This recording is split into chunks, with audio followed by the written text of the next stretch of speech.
Bismillahirrahmanirrahim. Assalamualaikum warahmatullahi wabarakatuh. Perkenalkan, nama saya Muhammad Syarul Hamka, NIM 21203886108032 dari kelas PAI jurusan Pendidikan Agama Islam Program Pasca Sarjana Institut Agama Islam Negeri Parepare.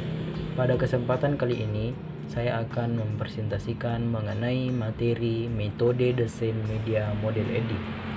Jadi video ini dibuat untuk memenuhi tugas mata kuliah desain dan produksi media pembelajaran PAI dengan dosen pengampu yaitu Bapak Dr. Usman SAG MAG. Jadi adapun yang akan saya bahas dalam presentasi kali ini ialah konsep metode desain pembelajaran, kemudian pengertian model EDI dan langkah-langkah model EDI. Konsep metode desain pembelajaran. Pengertian desain pembelajaran. Desain pembelajaran dapat dimaknai dari berbagai sudut pandang, misalnya sebagai disiplin, sebagai ilmu, sebagai sistem, dan sebagai proses. Dipandang sebagai disiplin, artinya desain pembelajaran membahas berbagai penelitian dan teori tentang strategi serta proses pengembangan pembelajaran dan pelaksanaannya. Dipandang juga sebagai ilmu, yang dimana desain pembelajaran merupakan ilmu untuk menciptakan spesifikasi pengembangan, pelaksanaan, penilaian, serta pengelolaan situasi yang memberikan fasilitas pelayanan pembelajaran dalam skala makro dan mikro untuk berbagai mata pelajaran pada berbagai tingkatan kompleksitas. Dipandang juga sebagai sistem. Desain dipandang sebagai sistem. Desain pembelajaran merupakan pengembangan sistem pembelajaran dan sistem pelaksanaannya termasuk sarana serta prosedur untuk meningkatkan mutu belajar. Desain pembelajaran dikenal juga dengan istilah instruksional design, yaitu di mana proses instruksi yang ditingkatkan melalui analisis kebutuhan, pelajaran, dan pengembangan sistematis bahan pembelajaran. Desain pembelajaran adalah praktek penyusunan media, teknologi, komunikasi, dan isi untuk membantu agar dapat terjadi transfer pengetahuan secara efektif antara guru dan peserta didik. Selanjutnya, komponen utama dari desain pembelajaran. Adapun komponen utama dari desain pembelajaran ialah pembelajar, pihak yang menjadi fokus. Yang perlu diketahui meliputi karakteristik mereka, kemampuan awal dan syarat dan prasyarat. Tujuan pembelajaran. Tujuan itu ada umum dan khusus, adalah penjabaran kompetensi yang akan dikuasai oleh pembelajar. Selanjutnya, analisis pembelajaran merupakan proses menganalisis topik atau materi yang akan dipelajari. Kemudian strategi pembelajaran. Strategi pembelajaran dapat dilakukan secara makro dalam kurun 1 tahun atau mikro dalam kurun 1 kegiatan belajar mengajar. Bahan ajar adalah format materi yang akan diberikan kepada pembelajar. Kemudian penilaian belajar, yaitu tentang pengukuran kemampuan atau kompetensi yang sudah dikuasai atau belum. Selanjutnya, tahapan desain pembelajaran. Desain pembelajaran terdiri dari 5 fase, yaitu analisis, desain, pengembangan, implementasi, evaluasi. Kelima fase itu dilakukan secara berkelanjutan dengan perbaikan selalu menyertai perjalanan mereka. Bila melakukan perjalanan mengawali dengan analisis, desain, kemudian pengembangan, implementasi, evaluasi, maka akan kembali lagi ke analisis, dan setiap tahap itu selalu akan ada perbaikan-perbaikan untuk lebih memaksimalkan tahap dari konsep itu. Model EDI. Yang pertama yang harus kita ketahui ialah mengenai tentang pengertian model EDI. Desain pembelajaran yang sifatnya lebih generik adalah model EDI: analisis, design, develop, implement, evaluate. EDI muncul pada tahun 1990-an yang dikembangkan oleh Reiser dan Mollendam. Salah satu fungsinya EDDI yaitu menjadi pedoman dalam membangun perangkat dan infrastruktur program pelatihan yang efektif, dinamis, dan mendukung kinerja pelatihan itu sendiri. Pembelajaran model EDDI merupakan pembelajaran yang efektif dan efisien serta prosesnya bersifat interaktif, di mana hasil evaluasi setiap fase dapat membawa pengembangan pembelajaran ke fase sebelumnya. Hasil akhir dari suatu fase merupakan produk awal bagi fase berikutnya. Selanjutnya, model EDDI merupakan model yang sangat relevan dan efektif untuk digunakan. Hal ini sejalan dengan Anko dan Mustaji yang mengatakan bahwa terdapat beberapa alasan model EDDI masih sangat relevan untuk digunakan, yaitu model EDDI adalah model yang dapat beradaptasi dengan sangat baik dalam berbagai kondisi, yang bahkan memungkinkan model tersebut dapat digunakan hingga saat ini. Selanjutnya, model EDDI didasarkan pada 5 proses belajar, yaitu analisa, 2 desain atau perancangan, 3 pengembangan, 4 implementasi, 5 evaluasi atau umpan balik. Selanjutnya, langkah-langkah model EDDI. Langkah yang pertama yaitu analisis. Dalam tahap analisis merupakan suatu proses mendefinisikan apa yang akan dipelajari oleh peserta didik, yaitu melakukan need assessment, analisis kebutuhan, kemudian mengidentifikasi masalah, dan melakukan analisis tugas. Oleh karena itu, output yang akan kita hasilkan adalah berupa karakteristik atau profil calon peserta pelajar, identifikasi kesenjangan, identifikasi kebutuhan, dan analisis tugas yang rinci didasarkan atas kebutuhan. Dalam tahap ini, kegiatan utama adalah menganalisis perlunya pengembangan bahan ajar dalam tujuan pembelajaran. Beberapa analisis yang dilakukan adalah sebagai berikut. Yang pertama, analisis kinerja. Dalam tahapan ini mulai dimunculkan masalah dasar yang dihadapi dalam pembelajaran. Selanjutnya, analisis siswa. Analisis siswa merupakan telaah karakteristik siswa berdasarkan pengetahuan, keterampilan, dan perkembangannya. Analisis ini bertujuan untuk mengetahui tingkat kemampuan siswa yang beragam. Hasil analisis siswa berkenaan dengan kemampuan berpikir kritis dan kreatif yang dapat dijadikan gambaran dalam mengembangkan bahan ajar dalam pembelajaran.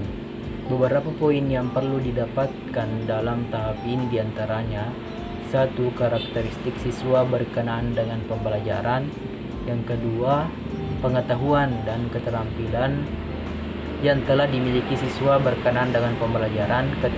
Poin ketiga, kemampuan berpikir atau kompetensi yang perlu dimiliki siswa dalam pembelajaran. Poin yang keempat, bentuk pengembangan bahan ajar yang diperlukan siswa agar dapat meningkatkan kemampuan berpikir dan kompetensi yang dimiliki. Kemudian, analisis fakta, konsep, prinsip, dan prosedur materi pembelajaran. Dalam analisis ini merupakan bentuk identifikasi terhadap materi agar relevan dengan pengembangan bahan ajar dalam pembelajaran. Dalam tahap ini, analisis dilakukan dengan metode studi pustaka. Tujuan dari analisis fakta, konsep, prinsip, dan prosedur materi pembelajaran adalah untuk mengidentifikasi bagian-bagian utama materi yang akan diajarkan dan disusun secara sistematik. Analisis ini dapat dijadikan dasar untuk menyusun rumusan. Tujuan pembelajaran. Analisis tujuan pembelajaran merupakan langkah yang diperlukan untuk menentukan kemampuan atau kompetensi yang perlu dimiliki oleh siswa. Pada tahap ini, ada beberapa poin yang perlu didapatkan, diantaranya: 1. Tujuan pembelajaran yang telah ditentukan. 2. Ketercapaian tujuan pembelajaran. Dengan demikian, tahapan ini dapat dijadikan acuan untuk mengembangkan bahan ajar dalam pembelajaran.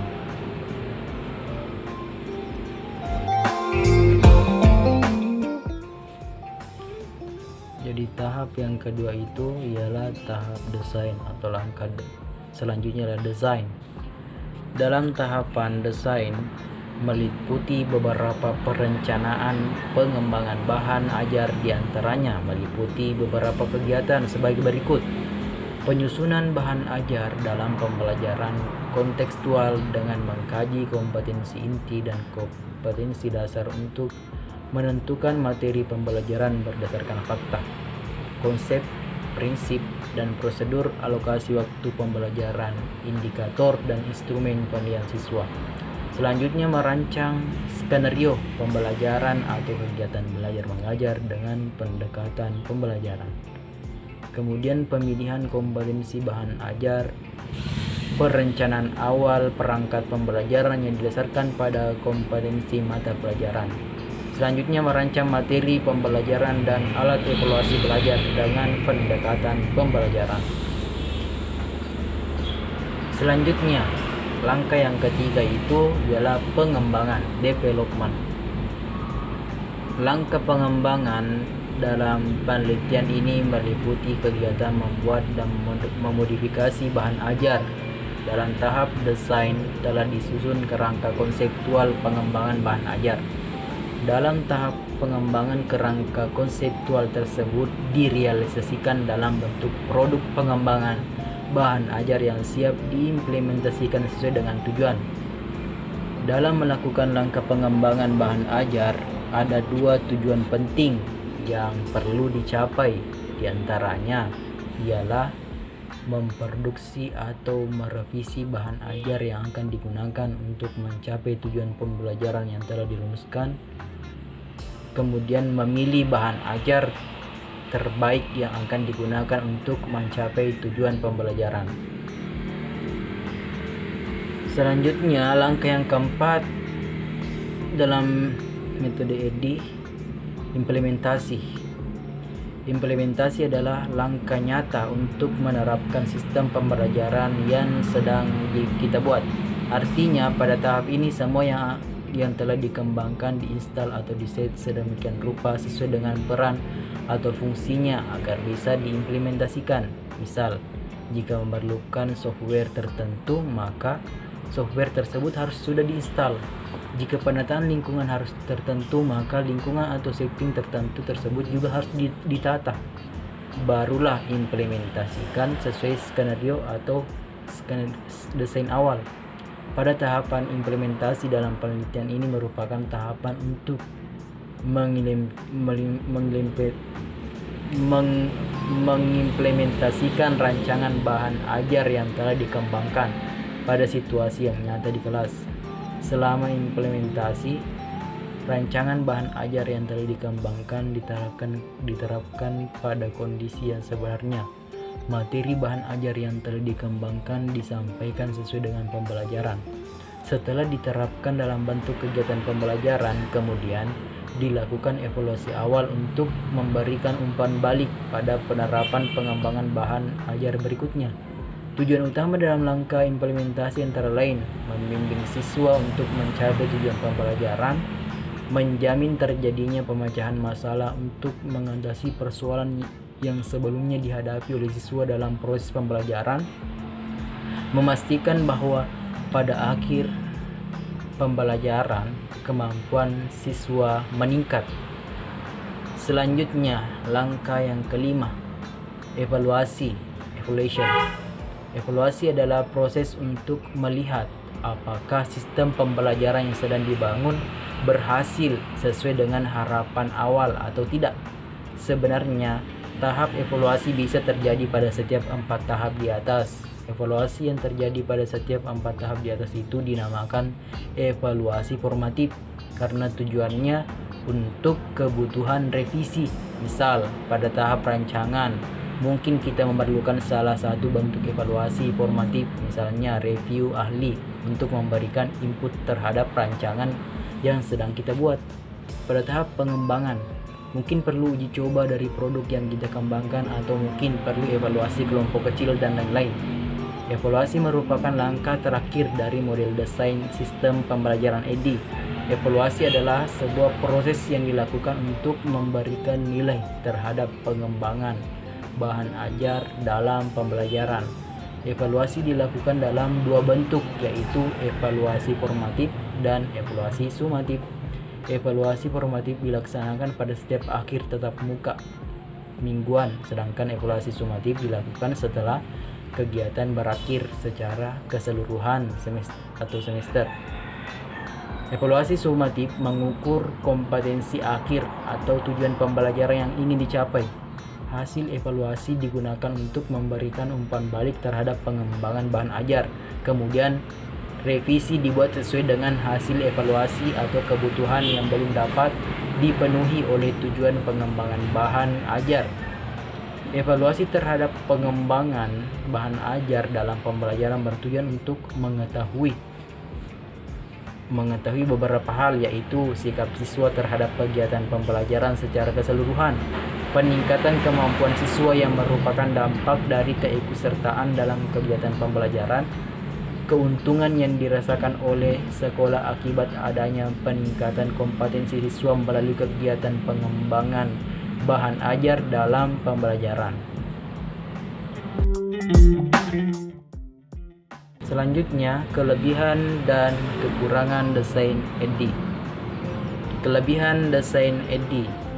Model ini sederhana dan mudah dipelajari serta strukturnya yang sistematis. Seperti kita ketahui bahwa model EDI ini terdiri dari 5 komponen yang saling berkaitan dan struktur secara sistematis, yang artinya dari tahapan yang pertama sampai tahapan yang kelima dalam pengaplikasiannya harus secara sistematik, tidak bisa diurutkan secara acak atau kita bisa memilih mana yang menurut kita ingin didahulukan, karena kelima tahap atau langkah ini sudah sangat sederhana jika dibandingkan dengan model desain yang lainnya.